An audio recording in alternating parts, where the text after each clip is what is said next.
My name is Evelyn. Our house wasn't like other houses. It always had a distinct smell. The sharp, clean scent of antiseptic, always lingering in the air, trying to cover up something older. A sadness embedded deep in the carpets, and it had a sound. The steady, mechanical click of a tape recorder. My father, Arthur, always carried it with him. A small, old, black machine. He gripped it as if it were the only anchor holding him to reality. My father used to be a veterinarian, a respected man. His hands were once steady, having saved so many lives. Now, those hands trembled, only steady enough to press record and play. 17 years ago, a car accident stole his memory. The doctors diagnosed it as dementia, a cold, clinical term that couldn't describe the emptiness I saw every day. His mind was like a silk curtain blown by the wind, leaving behind chaotic, torn fragments. He would stare out the window for hours on end, his eyes distant, as if searching for a path he had forgotten the entrance to. I was his caregiver. I was his daughter. I was his calendar, his external hard drive. 3 times a week, I took him to a writing class at the community center. I hoped that arranging words could help him rearrange his mind, that ink and paper could hold on to what was slipping away. But what he wrote, it scared me. He didn't write about our old dog or about the garden. He wrote about darkness. He wrote about purification. Short, fragmented poems, steeped in a heavy sadness I could never understand. The cold earth embraces the sin, he had written last week. I told him it was profound. I lied. I found it deeply disturbing. One afternoon, I was folding laundry in the living room. Weak sunlight streamed through the window, highlighting motes of dust in the air. The TV was on an afternoon news report. I wasn't really listening until the anchor's voice turned serious. A horrific murder, she said. The victim was found, brutally murdered. I turned around, and Dad was standing right behind me. His breathing was heavy. His eyes were glued to the screen. They were showing the crime scene, blurred out. His face was pale, white as a sheet. He wasn't just watching, he was absorbing it. He suddenly turned, rushing. He almost ran into the storage room behind the kitchen, where we kept old things. I heard rummaging, the sound of cardboard boxes being thrown around. He came out, holding a pair of old white sneakers. His running shoes from years ago. He turned them over, his trembling hands inspecting the soles. He rubbed his thumb into the rubber grooves. Only when he saw they were completely clean. Not a speck of dirt did his breathing even out. He looked at me, his eyes lost, frightened. Where are you going, Evelyn? It was a question, but it sounded like an accusation. I picked up my handbag, trying to keep my voice calm. I'm going to meet a friend, Dad. Just for a little while. I stepped forward, kissing his stubbled cheek. That can't happen every day, I reassured him, though I wasn't sure what he was talking about, and how could I run into it. I walked out of the house. The click of the tape recorder started up again behind me. I left him standing there, alone with the anxiety welling up in his cloudy eyes. That night, I met Daniel, the coffee shop on the corner of Main Street, the place with warm yellow lights and the rich smell of roasted coffee beans. The hiss of the espresso machine was like a soothing soundtrack. I was sitting alone, trying to read a book, but my mind kept going back to Dad's white shoes. Then he sat down across from me. Is that book any good? He asked. I looked up, and I thought my heart skipped a beat. He was handsome. No, that wasn't the right word. He had a look that made you trust him. Warm brown eyes, and a smile a radiant smile that banished all shadows. He was Daniel. He was a police officer. We talked. We talked for hours. The noise of the coffee shop faded away. I told him about my father. I told him about the dementia, the writing class, the burden I carried. I expected pity or awkwardness. Instead, he listened. He truly listened. He said he knew my father. He had seen him around town a few times. He was so sympathetic. "You're so strong, Evelyn," he said, and the way he said it, I believed him. My heart, a young, lonely heart that hadn't weathered many storms. It fluttered, it opened its doors to him. For the first time in years, I felt light. I felt hopeful. But when I brought that hope home, reality slapped me in the face. Dad's condition was getting worse. He was struggling with his old laptop. He growled, slamming his hand on the keyboard. "This damned password," he muttered. "Arthur. No. Evelyn. No." He repeated it over and over. A decisiveness in each keystroke that I hadn't seen from him in years. He was searching. He was digging. When he came out, the room seemed to darken. His eyes were no longer cloudy. They were sharp. They held a coldness I had never seen.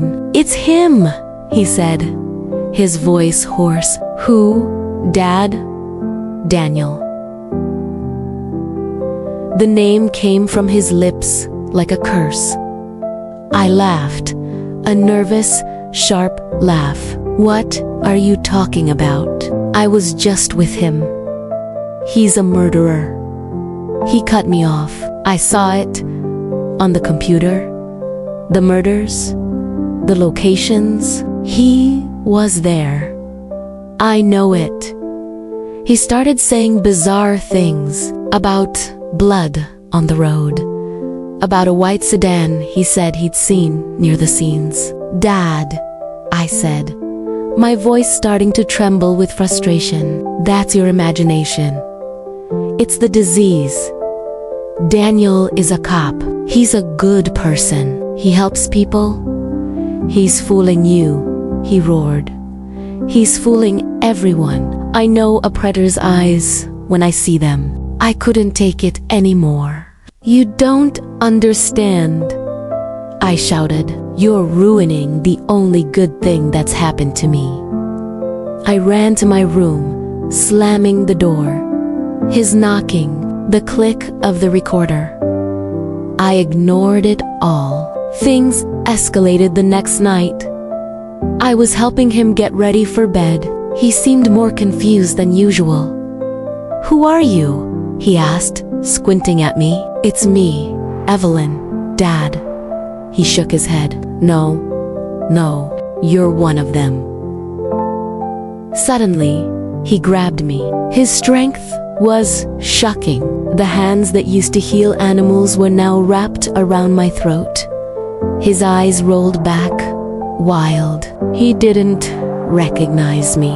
He was looking through me, seeing some ghost from his own bloody past. "Dad," I tried to choke out. "Please." I couldn't breathe. The air was cut off. Just as I thought I would pass out, he suddenly let go. The madness vanished. Recognition returned. Sheer horror flooded his face when he saw the red marks on my neck. "Evelyn," he sobbed. "Oh God, what have I done?" He hugged me frantically, tears streaming, his body trembling. I thought it was the disease. A horrific symptom of a brain that was destroying itself. But my father didn't. The shock seemed to have clarified something in him. The next day, he gave his old friend, Detective Miller, a small swab. A swab carefully wrapped in a plastic bag. It was stained with something dark, reddish-brown, human blood. My father insisted to Miller. "I found it on the rear bumper of Daniel's car. He tried to wash it off, but he missed a spot. Miller looked at my father with pity, but he took it. "I'll run it, Arthur." 2 days later, the test results came back. Animal blood, just deer blood. Daniel had probably hit a deer. Disappointment extinguished the last light in my father's eyes. He sat in the living room, not looking out the window, not holding his recorder. He just stared at his hands. "Maybe," he whispered as I brought him his tea. "Maybe it is me. Maybe I'm the monster." My heart broke. Daniel was right. The disease was making my father believe he was someone else. Then he said he needed to take me to the convent upstate to visit his sister. "My Aunt Sarah, I need her to look after you for a while," he said, his voice flat. "I don't want to hurt you. I'm not safe." I protested. I cried. "I'm not leaving you." But he was adamant. He packed a small bag for me. The drive was silent, just the sound of the engine. I stared out the window, feeling betrayed. Then, a powerful impact from behind. The sound of metal twisting. I screamed. Our car spun out. My father slammed on the brakes. My heart hammered in my chest. I looked back. A white sedan. The door opened. Daniel got out, hands raised, a worried look on his face. "Oh my God. Evelyn, Mr. Arthur, are you two okay?" He ran to my window. "It was just a small accident," he explained. "I didn't see your brake lights." It was settled quickly. No one was hurt but my father. He wasn't calm. He got out of the car. He stared straight at Daniel. His voice was ice cold, without a tremor. "Stay away from my daughter." Daniel blinked, that polite smile still on his lips. "Sir, I don't understand." "I know who you are," my father hissed. Daniel just smiled. But this time, the smile didn't reach his eyes. "We're in love, sir." That event pushed my father to the edge. He decided to act. That night, I saw him in his old study, where he used to keep his veterinary supplies. He took out a syringe. He drew a clear liquid from a small vial. Poison. The kind he used to euthanize large animals. Animals in incurable pain. He hid it in his jacket. He said he was going for a walk. I believed him. He followed Daniel home. He waited in the shadows. When Daniel got out of his car, my father approached, but as he stood facing Daniel, under the dim orange glow of the streetlight, his mind betrayed him again. The fog returned, thicker than ever. He looked at the syringe in his hand. He forgot what he was there for. Confusion washed over his face. Daniel, noticing this, smiled. A smile full of fake concern. "Mr. Arthur, are you lost? Let me take you home." Daniel, with that smile, drove my father back to our house. He even pretended to be concerned. He talked to me about a wedding, about our future, and I, the pitiful fool, was filled with happiness. I thought everything was finally going to be okay. Everything shattered on Tuesday. I was going to surprise Daniel. I drove to his apartment after work, bringing dinner. As I walked down the hall, I heard his voice. He was on the phone. The door was ajar. I was about to knock, but what I heard froze me in place. That voice. It was Daniel, but it wasn't the Daniel I knew. This voice was cold, cruel, and full of mockery. "No," he said, "the old man is completely harmless. His memory is shot. The best part is, he thinks he's the killer." A pause. A dry chuckle. "The swab?" easy. Just a little deer blood from that accident last week. The cops here are so stupid. They believe everything I say, dear blood. The accident, my heart stopped. Evelyn, she's so in love with me. She'll believe anything I tell her. The plan is perfect. I'll pin everything on this sick old man. By then, he'll be ready to confess to anything. The dinner fell from my hands. The crash of the dishes echoed in the hallway. The door flew open. Daniel stood there. The smile was gone. The coldness was in his eyes. Evelyn, he started. I didn't wait to hear more. I turned and ran. I ran like I had never run before. I threw myself into my car, the tires screeching as I sped away. I had to get home.